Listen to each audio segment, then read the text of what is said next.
नमस्कार, स्वराज एक्सप्रेस के इस खास कार्यक्रम जनता मांगे जवाब में आपका स्वागत है और आपके साथ मैं हूं एसपी त्रिपाठी। देश की जनता को एक बार फिर से महंगाई का झटका लगा है। एलपीजी सिलेंडर की कीमत में अचानक बढ़ोतरी कर दी गई है।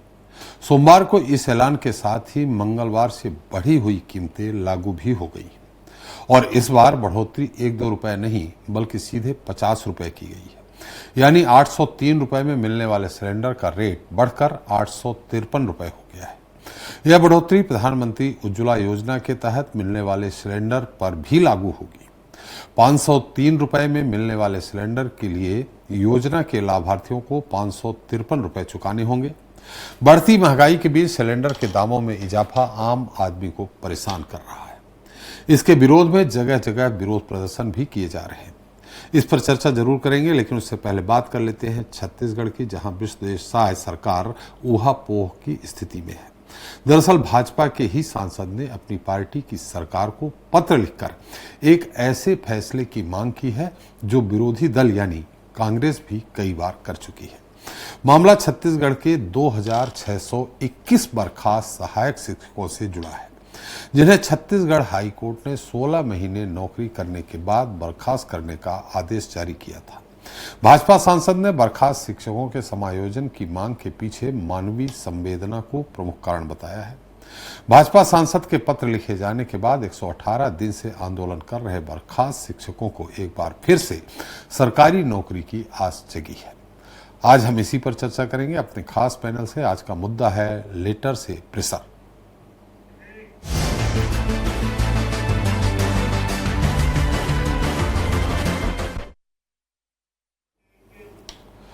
तो छत्तीसगढ़ में समायोजन की मांग कर रहे बर्खास्त शिक्षकों के समर्थन में अब वरिष्ठ भाजपा नेता और रायपुर सांसद बृजमोहन अग्रवाल उतर गए हैं। उन्होंने मुख्यमंत्री विष्णु साय को पत्र लिखकर शिक्षकों के समायोजन की मांग करते हुए संवेदनशीलता दिखाने का आग्रह किया है। वहीं विपक्ष यानी कांग्रेस ने इस पर तंज कसते हुए सरकार के लिए इसे लेटर बम बताया है। आज इस पर चर्चा करेंगे, लेकिन पहले देख लेते हैं एक हमारी रिपोर्ट। छत्तीसगढ़ में बर्खास्त किए गए बीएड सहायक शिक्षक 118 दिन से आंदोलन पर हैं। सरकारी नौकरी में समायोजन की मांग को लेकर वो अलग अलग तरह से प्रदर्शन कर सरकार तक अपनी बात पहुंचाने के लिए संघर्ष कर रहे हैं। उनके आंदोलन और अनोखे प्रदर्शन ने जिन लोगों का ध्यान अपनी ओर खींचा है, उनमें बीजेपी सांसद बृजमोहन अग्रवाल भी शामिल हैं। बृजमोहन अग्रवाल ने बर्खास्त सहायक शिक्षकों के समर्थन में अपनी ही सरकार को पत्र लिखकर समायोजित करने की मांग रख दी है। कठिन और विपरीत स्थिति पैदा हो रही है और इसलिए सरकार को इस बारे में जल्दी निर्णय लेना चाहिए और हमारे पास में वो माध्यम है कि उनकी जो योग्यता है उसके अनुसार हमारे पास में पद खाली हैं, तो उन पदों पर उनकी भर्ती कर लें। बृजमोहन अग्रवाल के पत्र को कांग्रेस साय सरकार के लिए लेटर बम कह रही है। साथ ही इसे बृजमोहन अग्रवाल के मंत्री न बन पाने के दर्द का नतीजा भी बता रही है। असल में लेटर बम है जिसको बृजमोहन अग्रवाल जी ने फोड़ा है। ये भी एक दर्द है कि जब भी मिलेगा तो चुनौती खड़ा करेंगे। इधर मामले पर डिप्टी सीएम अरुण साव का कहना है कि सरकार की बनाई कमेटी जो रिपोर्ट देगी उसी आधार पर विचार किया जाएगा। कमेटी उसका अध्ययन कर रही है और समिति के रिपोर्ट के हिसाब से जो बीएड शिक्षक है उनके विषय पर सरकार बहुत गंभीर है और गंभीरता से विचार कर रही है। दरअसल छत्तीसगढ़ के दूरस्थ क्षेत्रों के स्कूलों में तैनात 2621 शिक्षकों को 16 माह की नौकरी करने के बाद सेवा से बर्खास्त कर दिया गया था, जिसके बाद प्रदेश के बर्खास्त सहायक शिक्षक लगातार अलग अलग तरीके से अपना आंदोलन कर रहे हैं। हालांकि बृजमोहन अग्रवाल के पत्र ने बर्खास्त सहायक शिक्षकों की उम्मीद जगाई है, लेकिन पत्र का नतीजा देखने के लिए इंतजार करना होगा। स्वराज एक्सप्रेस के लिए रायपुर से दिलीप साहू की रिपोर्ट। तो आज का मुद्दा है लेटर से प्रेशर और इस पर ज्यादा चर्चा के लिए मौजूद हैं के.एस. चौहान जी हैं, बीजेपी प्रवक्ता हैं। रायपुर से हैं अनिल सिंह चौहान, कांग्रेस प्रवक्ता रायपुर से हैं। संकल्प वर्मा जी बर्खास्त सहायक शिक्षक रायपुर से ही हैं। आप सभी का हमारे इस खास कार्यक्रम में बहुत बहुत स्वागत है। संकल्प जी, आपसे ही पहला सवाल है। देखिए, ये हाई कोर्ट का फैसला है और हाई कोर्ट का फैसला जो है उस पे सरकार उसे मान्य करने पे मजबूर है। अब आप कह रहे हैं सरकार हमें वापस कहीं समायोजन करे, ये आपकी मांग कितनी उचित है? देखिए सर। जी हेलो जी, बोलिए बोलिए। मैं बताना चाहूँगा कि सर जो हमारी नियुक्ति है वो नियमों के तहत हुई है, जी। तो हमारी कोई गलती नहीं है इस पे। और जब हम नियम से आए हैं, व्यापम का परीक्षा देकर आए हैं, बाकायदा हम मेरिट में आए हैं, बाकायदा विज्ञापन के साथ आए हैं, राजपत्र में ये उल्लेखित था कि बीएड वाले पात्र हैं, तो हमारा तो अधिकार बनता है। ठीक है, मैं हाई कोर्ट सुप्रीम कोर्ट का ऑर्डर को मैं मानता हूँ क्योंकि वो सर्वोच्च न्यायपालिका है, लेकिन हमारा भी कहीं ना कहीं सर आजीविका है, इस पे हमारी आजीविका टिकी हुई थी, तो सरकार को इसमें निश्चित सोचना चाहिए। देखिए, जो उनने डीएड मांगा था, आप लोग बीएड हैं, कोर्ट ने कहा है कि डीएड वाले पात्र हैं, बीएड वाले नहीं हैं। सर जब भर्ती प्रक्रिया निकली थी, जब राजपत्र में प्रकाशित किया गया था, विज्ञापन में प्रकाशित किया गया था, तो वो तो उसमें तो बीएड लिखा था सर। जी चलिए, इस पे चौहान साहब, अगर बीएड लिखा था, इन लोगों ने एग्जाम दिया है और पास हुए हैं, तो इन स्थितियों में, हालांकि कोर्ट का फैसला क्या है मैंने देखा नहीं है, आपने भी देखा होगा हो सकता है, तो ये फिर जो परीक्षा मंडल है जिसने परीक्षा आयोजित की है उसकी भी गलती है। अगर बीएड लिखा हुआ है और ये लोग एग्जाम दे के पास हुए हैं तो उन पे क्या कोई एक्शन लेंगे, जो लोग परीक्षा कंडक्ट किया था जिनने?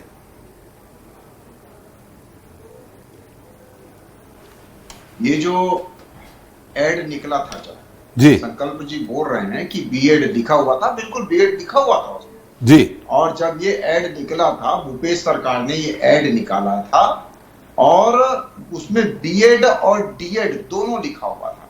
ऐसा नहीं है कि सिर्फ डीएड लिखा हुआ था, लेकिन क्या होता है कि जब प्राथमिक शिक्षा के लिए डीएड एलिजिबल है और उच्च शिक्षा के लिए बीएड एलिजिबल है, अब जब डीएड को नहीं मिलता है और बीएड परीक्षा पास करके वो उसमें काबिज हो जाते हैं, तो डीएड वाले जाते हैं कोर्ट। जी। हाई कोर्ट आदेश देती है कि एक उच्च स्तरीय कमेटी बनाई जाए और उसमें ये देखा जाए। उसके बाद ये सुप्रीम कोर्ट जाते हैं, सुप्रीम कोर्ट ये ऑर्डर देता है कि आप ये जो परीक्षा है और ये जो नियुक्तियां हैं उसको रद्द कर। जब रद्द करने की बात आती है, सुप्रीम कोर्ट की फाइनल ऑर्डर आता है, तब प्रदेश की सरकार जो है वो उसका पालन करती है और उसके बाद भारतीय जनता पार्टी की जो सरकार है वो संवेदनशील है और वो जो कमेटी है, कमेटी बनी हुई है और जो प्रदर्शनकारी हैं अपने सुशील वर्मा जैसे, संकल्प वर्मा जैसे जो प्रदर्शनकारी है, उनसे मिली भी है। इनको मालूम होगा कि उनसे भेंट भी हुई है। सबसे मेन बात ये है त्रिपाठी जी कि ये जो किया धरा है, भ्रमित किया हुआ संकल्प जी, एक भी आपका समय आएगा तो आप बोल लीजिएगा। अभी चौहान साहब अपनी बात रख रहे हैं, हम आपके पास फिर आ जाएंगे, आप अपनी बात रख लीजिएगा। जी चौहान साहब। जी सर। भेंट किया हुआ जो ऐड किया हुआ जो समय है वो पूर्ववर्ती सरकार भूपेश सरकार ने किया था, लेकिन हमारे को कब पता चलता है, जब हाई कोर्ट हमारे को आदेश देती है कि ऐसा करिए, कमेटी बनाइए। तो हमने न्यायमूर्ति जी की अध्यक्षता में एक कमेटी बनाई। उसके बाद हमारे को बोला जाता है कि आप बर्खास्त करिए, तो हम बर्खास्त कर दिए और उसकी जगह उनकी नियुक्तियां चालू है डीएड वालों की। अब इनका जो समायोजन है, इनका जो समायोजन करना है वो पहले भी, ये मेन है क्वालिफिकेशन डिसेबिलिटी। तो क्वालिफिकेशन डिसेबिलिटी के कारण पहले भी लंबित पड़े हुए हैं कुछ केसेस और आने वाले समय में भी लंबित पड़े रहेंगे, या ये कानून बन जाएगा। अगर ये कमेटी ऐसे कुछ बनाती है तो कानून बन जाएगा, तो आगे चल के आगे इसका प्रभाव क्या पड़ेगा, पहले के जो केसेस हैं उसका क्या प्रभाव पड़ना है। तो ये विस्तृत जानकारी, ये वृहद जानकारी लेने के बाद ही वो अपनी रिपोर्ट पेश करेगी और उस रिपोर्ट के आधार पे निर्णय जो है वो राज्य सरकार को लेना है। लेकिन ये जो किया धरा है, ये भूपेश सरकार का किया धरा है। जो सुशील सिंह वर्मा जी बोल रहे हैं, संकल्प वर्मा जी बोल रहे हैं कि बीएड लिखा हुआ था, बिल्कुल बीएड लिखा हुआ था, लेकिन डीएड भी लिखा हुआ था।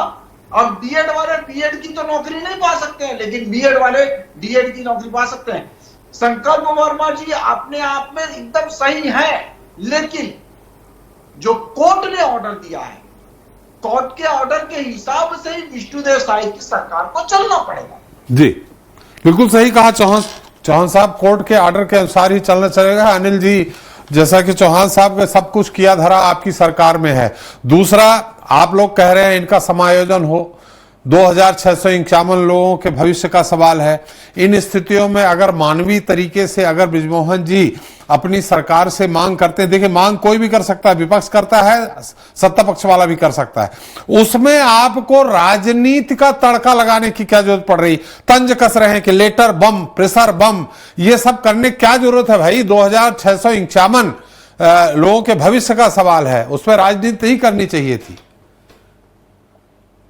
आदरणीय एसपी त्रिपाठी जी, आपको और साथी पैनलिस्टों को और स्वराज एक्सप्रेस के विद्वान दर्शकों को मेरा नमस्कार। जी नमस्कार। बहुत ही संजीदा विषय पे आपने डिबेट रखा है जी। बहुत सारी तकनीकी बातें आई, पहले मैं आपको साधुवाद दूं। दूसरी बात, एसपी त्रिपाठी जी की एक बात समझनी होगी हम, कि एक छत्तीसगढ़ ही नहीं, लगभग हिंदुस्तान के 4 से 6 राज्यों में इस तरह की तकनीकी दिक्कत आई है। पहले तो मैं आपको क्लियर कर दूं, जी जी, जिसमें योगी आदित्यनाथ जी के नेतृत्व में उत्तर प्रदेश में चल रही सरकार ने लगभग 4200 पदों पर इसी तरह की भर्तियां की। मैं आपको एक बात स्पष्ट कर दूं कि जब स्कूल ममता बनर्जी जी का भी नाम ले लीजिए, ममता बनर्जी का भी नाम ले लीजिए। निश्चित रूप से ममता बनर्जी, मैं तो 4 से 6 स्टेट कह रहा हूं जी। योगी आदित्यनाथ जी का नाम लेने का कारण यह है कि के.एस. चौहान साहब समझते हैं कि भाजपा शासित राज्यों में ऐसा नहीं हुआ, इसलिए उसका उदाहरण दिया मैं। मध्य प्रदेश में भी ये गलती हुई, ममता बनर्जी जी के यहां भी हुई। इसमें तकनीकी भूल का कारण यह है, देखिए, कि जब नियामक आयोग ने कहा कि साहब प्राथमिक स्कूलों में आप सिर्फ डीएड वालों को भर्ती करेंगे जी, ये तकनीकी भूल उस समय हुई कि वो ऑर्डर आने के पहले विज्ञापन तैयार था और उस विज्ञापन को जारी किया जो भी जिम्मेदार अधिकारी थे जी। और कई स्टेट्स ने भूल की। महत्वपूर्ण बात यह है एसपी त्रिपाठी जी कि अगर लोगों को नौकरी दी गई, अब यहां के.एस. चौहान साहब कह रहे हैं कि हाई कोर्ट में कमेटी बनी, मैं बहुत स्पष्ट कर दूं आपको, माननीय उच्च न्यायालय ने स्पष्ट किया कि डीएड डिग्रीधारियों का हक बनता है, बीएड डिग्रीधारियों को बर्खास्त करने का ऑर्डर किया, जिसके विरुद्ध संकल्प वर्मा जी और संघर्षरत शिक्षकों ने सुप्रीम कोर्ट का रुख किया। ऑनरेबल सर्वोच्च न्यायालय ने भी यह बात कही कि नहीं, उच्च न्यायालय बिलासपुर का ऑर्डर सही। अब एसपी त्रिपाठी जी महत्वपूर्ण बात समझिएगा कि हमारे अलावा जो स्टेट थे उन्होंने तो समायोजन कर दिया साहब। अब हमारे यहां के.एस. चौहान साहब जैसे विद्वान प्रवक्ता बैठकर कहते हैं कि यह कानून बन जाएगा। साहब, आप सर्वोच्च न्यायालय नहीं है। सर्वोच्च न्यायालय के एक ऑर्डर को सेक्शन 141 में कानून माना जाता है। आप कानून नहीं बन जाएगा। इन विशिष्ट परिस्थितियों में राज्य सरकारों को विशेष विधेयक लाकर ऐसा करने का अधिकार है। दूसरी कमी, एक चीज समझनी होगी सर, आपने एक कमेटी बनाई, उस कमेटी की समय सीमा आपने निर्धारित नहीं की।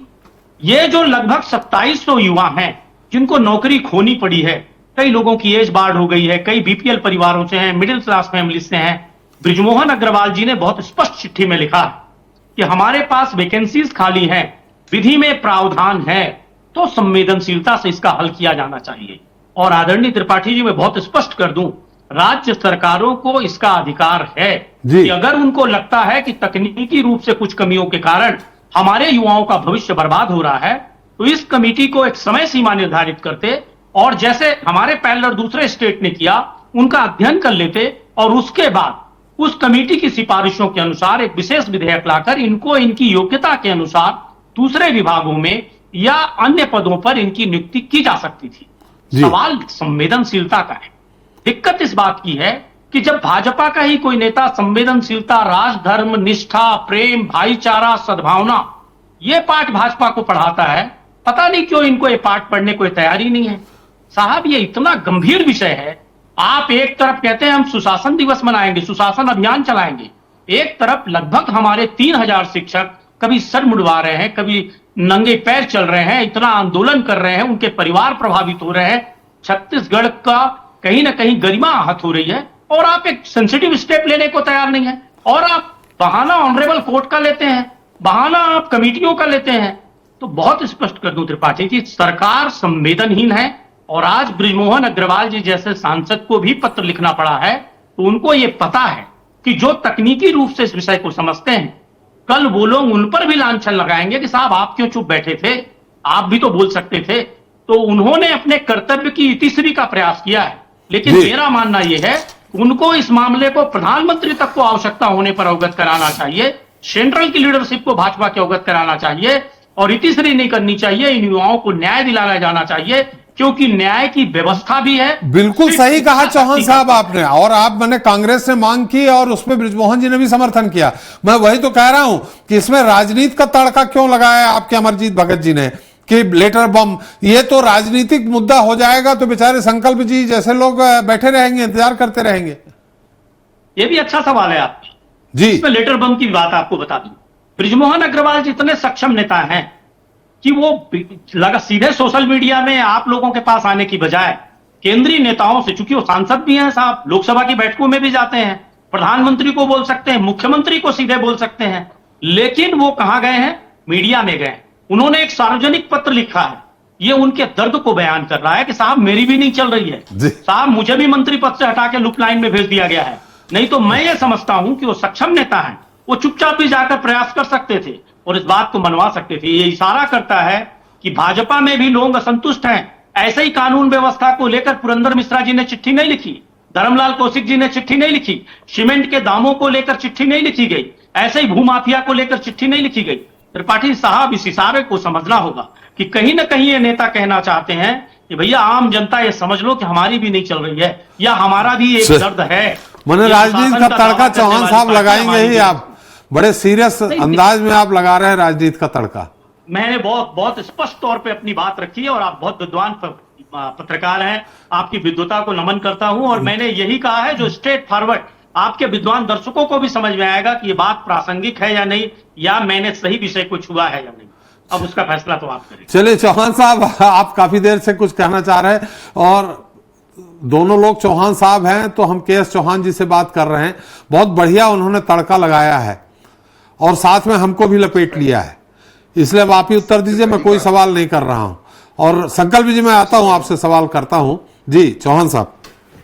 त्रिपाठी जी, सबसे पहली बात यह है कि जब ये ऐड निकला था उसके पहले ही अधिनियम बन चुका था। 2015-2018 का ये अधिनियम है कि डीएड का और बीएड का। जी। अभी हमारे साथी प्रवक्ता बोल रहे थे तो मैं उसको करेक्शन कर लिया।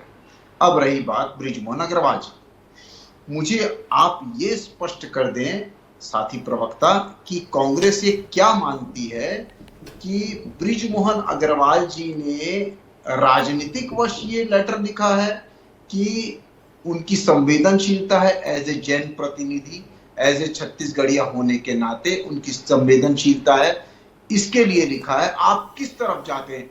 आप ये जो पीड़ित जो लोग हैं, जो प्रदर्शनकारी हैं, उनके समर्थन में ये लेटर लिखा है कि राजनीति करने के लिए लेटर लिखा है? सदन में अगर कोई प्रश्न अनिल सिंह जी व्यंग कर रहे हैं कि जो कौशिक जी की बात करें, शर्मा जी की बात करें, वो व्यंग कर रहे हैं कि ये लोग जनता को ये बताना चाह रहे हैं कि सरकार में हमारी नहीं चल रही है। व्यंग है।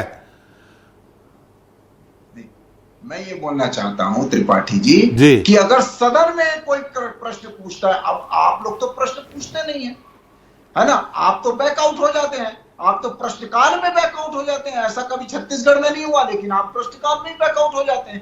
जब आपकी सरकार थी तो प्रश्नकाल में आपके जो जिनको उत्तर देना चाहिए था, कहां प्रश्नकाल में ले जा रहे हो चौहान साहब? सीधा साधा जवाब दे दो, इनको नौकरी क्यों नहीं दे रहे हो? प्रश्नकाल ही है, कहां प्रश्नकाल शून्यकाल में लेके चले गए?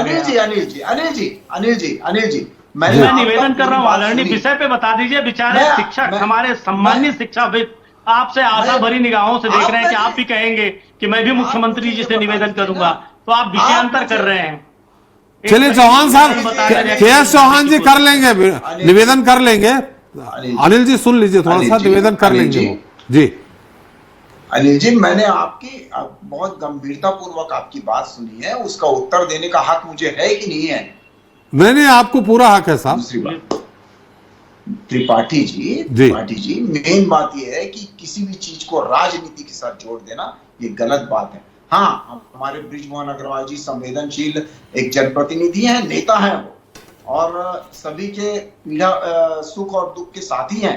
वो बिल्कुल उठाएंगे आवाज, क्यों नहीं उठाएंगे, और जहां पर भी उनको जरूरत पड़ेगी वहां पर उठाएंगे। उसके बाद आप ये बोलते हैं कि लेटर बम है। मैं इसीलिए आ रहा हूं कि सदन में अगर क्वेश्चन कोई उठाया जाता है तो भी आप बोल देते हो कि अंदरूनी लड़ाई है, तो भी आप बोल देते हो राजनीति। अरे कोई प्रश्न नहीं उठा सकता, कोई लेटर नहीं लिख सकता। ये सरकार के प्रति लेटर लिखा गया है, सरकार के। अभी हम पूर्ववर्ती सरकार के शिक्षा मंत्री को तो लेटर नहीं लिख सकते हैं ना, हम सरकार को लेटर लिख सकते हैं। आज आप मेरे को ये बताइए कि आपका कोई जनप्रतिनिधि आके लेटर क्यों नहीं लिखता? आपका प्रेस में भी क्यों नहीं जाता? आपका जनप्रतिनिधि जाके सुशील वर्मा, संकल्प वर्मा जी के साथ क्यों नहीं बैठा है?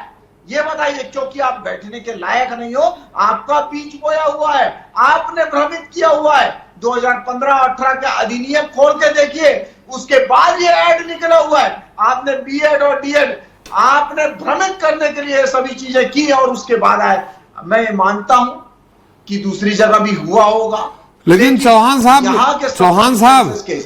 चौहान साहब, बृजमोहन जी ने पत्र क्यों लिखा? व्यक्तिगत भी तो पत्र लिख के उनको बोल सकते थे। उन्होंने मीडिया की बात कही कि मीडिया के माध्यम से इसको डिस्क्लोज कर दिया गया।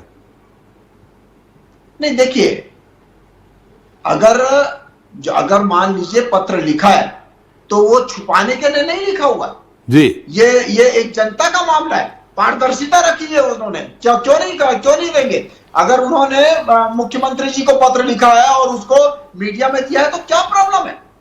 अब इसमें कोई राजनीति तो है नहीं। उसके बाद ये है कि आप लोग क्या कर रहे हैं जी। आप लोग प्रदर्शनकारियों के साथ क्यों नहीं बैठे? क्योंकि प्रदर्शनकारी आपके पास क्यों नहीं गए? प्रदर्शनकारी गए बृजमोहन अग्रवाल जी के पास, जिनके अरे के.एस. चौहान साहब प्रदर्शनकारी विपक्ष के पास थोड़ी जाएंगे, प्रदर्शनकारी विपक्ष के पास थोड़ी जाएंगे। जो करने लायक है सत्ता पक्ष उसी के पास आएंगे। त्रिपाठी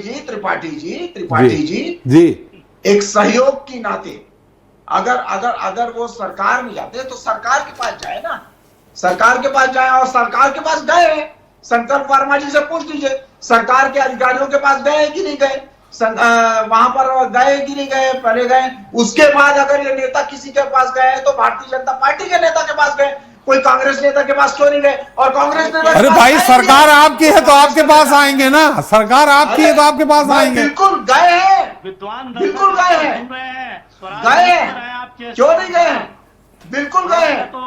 संकल्प वर्मा जी, एक बार अनिल जी कुछ कहना चाह रहे हैं, के.एस. जी, अनिल जी कुछ कहना चाह रहे हैं, उनकी बात फिर से सुन लीजिए एक बार। अनिल जी, मैं आपके पास आ रहा हूं, एक बार संकल्प जी कुछ कह रहे हैं। जी संकल्प जी, चौहान साहब उत्तर दे रहे थे, के.एस. चौहान साहब, तब आप कुछ कह रहे थे, इंटरप्ट कर रहे थे।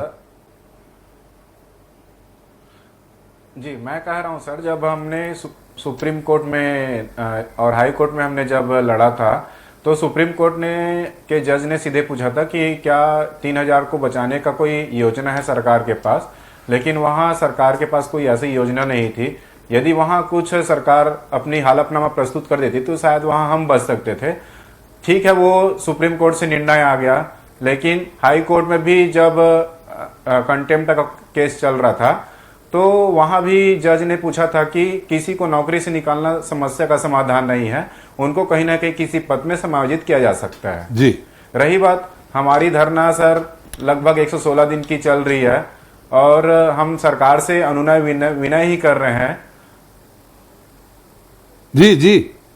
तो सरकार से मेरा जो बीजेपी प्रवक्ता से यही मेरा निवेदन है कि जो कमेटी बनी है उसका एक टाइम लिमिट निर्धारण कर दिया जाए और जो आगामी मीटिंग होगा उसमें एक सकारात्मक निर्णय के साथ मतलब अपना रिपोर्ट सरकार को सौंप दें, तो ये हमारे लिए बहुत अच्छा विषय रहेगा सर।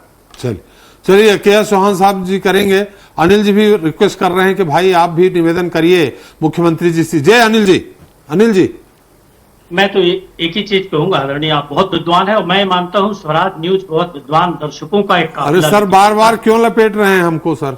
मैं सिर्फ एक चीज कहना चाहता हूं जी कि सरकार की संवेदनशीलता और जी। इस गंभीर विषय पर केएस चौहान साहब का जवाब जी। ना तो मैं संतुष्ट हूं ना आपके विद्वान दर्शक संतुष्ट होंगे। ये विषयांतर का विषय नहीं, कैसे ये राजनीति का विषय नहीं है आदरणीय। कौन सा विषय? मैं सिर्फ एक निवेदन कौन सा करना विषय चाहूंगा किया? कि क्या सरकार मैं कब को भटका? संवेदनशील नहीं होना चाहिए? मैं नाराज मत होइए केएस चौहान साहब। केएस जी बहुत गंभीर केएस जी मैं आपके है। पास आ रहा हूं, उनकी बात आ जाए, आप पूरा उत्तर दीजिए, आप ही से समाप्त करूंगा प्रोग्राम। जी अनिल जी। मैं सिर्फ ये कह रहा हूं आदरणीय, इतना नाराज हो रहे हैं केएस चौहान साहब, भाजपा के नेता नाराज हो जाते हैं। ये बहुत ही निहायत ही गंभीर विषय है। 3000 लगभग परिवारों का मसला है, बुद्धिजीवी गुरुजनों का मामला है। सरकार को संवेदनशीलता रखनी चाहिए। सम्माननीय भाजपा के विद्वान प्रवक्ता केएस चौहान साहब ना आपके सवालों का संतोषजनक जवाब दिए ना मेरे दिए। शायद मैं अपनी बुद्धि से बता रहा हूं, हो सकता है वो दिए हो, आपके विद्वान दर्शक डिसाइड करेंगे।